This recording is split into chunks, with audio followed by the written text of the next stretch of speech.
మిత్రులారా, ఇవాళ ఆలోచన చేయండి. 10 నెలల్లో నేను చేసిన పనులను మీరు లెక్క కట్టండి.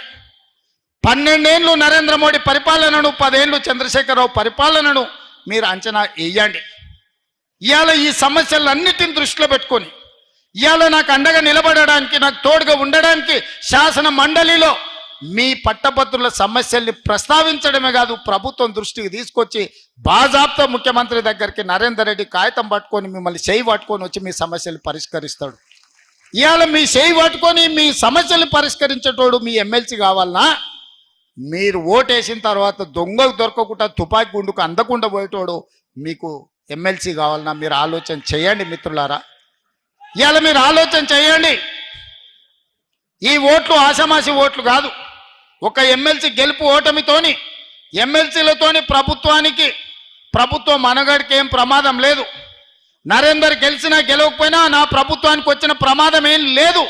కానీ నరేందర్ రెడ్డి ఓడిపోతే మీ సమస్యలు పరిష్కరించేవాడు, మీ తరఫున మాట్లాడేవాడు, మీ తరఫున ఈ ప్రభుత్వంతో చర్చించేవాడు లేకుండా పోతాడు. అది మీకే నష్టం జరుగుతుంది తప్ప మీకు లాభం చేకూర్చదని చెప్పి నేను ఈ సందర్భంగా తెలియజేస్తున్నాను.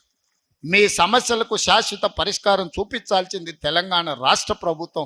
తెలంగాణ రాష్ట్ర ప్రభుత్వంతో చర్చించాల్సింది మిత్రుడు నరేందర్ రెడ్డికి ఓటేసినప్పుడే మీ సమస్యలకు పరిష్కారం దొరుకుతుంది అని చెప్పి నేను ఈ సందర్భంగా తెలియజేస్తున్నాను.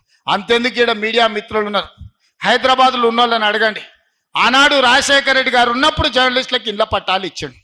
10 ఏళ్ళు చంద్రశేఖరరావు మీ ఇండ్ల పట్టాలన్నా మీ భూమి ఏడుందో చూపించినాడా, మీ కాగితమాన్ని ఇచ్చిండా? నేను వచ్చిన తర్వాత మిమ్మల్ని అందరినీ పిలిచి రవీంద్ర భారతిలో 1000 కుటుంబాలను మిమ్మల్ని పిలిచి మీకు భోజనం పెట్టి మీ ఇండ్ల పట్టాలు మీ భూమికి అప్పచెప్పింది నేను కాదా?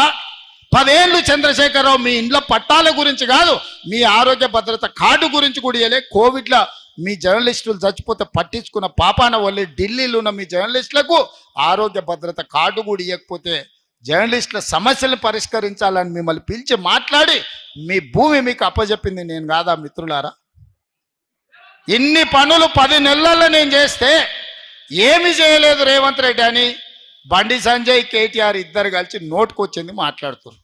ఎన్నికల్లో పోటీ చేయడానికి అసలు మాట్లాడే అర్హత ఉందా అని నేను అడుగుతున్నా. మొదట్లో అధికారం బాయ్, రెండోసారి డిపాజిట్లు బాయ్, మూడోసారి నీకు అభ్యర్థి దొరకకపోయా కేటీఆర్. ఇంకా నువ్వేంది నువ్వు మాట్లాడేది ఏంది? నీకున్న అర్హత ఏంది? తెలంగాణ సమాజం నిన్ను ఎప్పుడో బహిష్కరించింది. తెలంగాణ సమాజంలో నువ్వు మనిషివే కాదు, నువ్వు ఓటర్ లిస్టులో లేనే లేవు, ఈ లెక్కలలోనే లేవు. నువ్వు లెక్కలలో ఉంటే ఎన్నికల్లో పోటీ చేసి ఉండేటోని.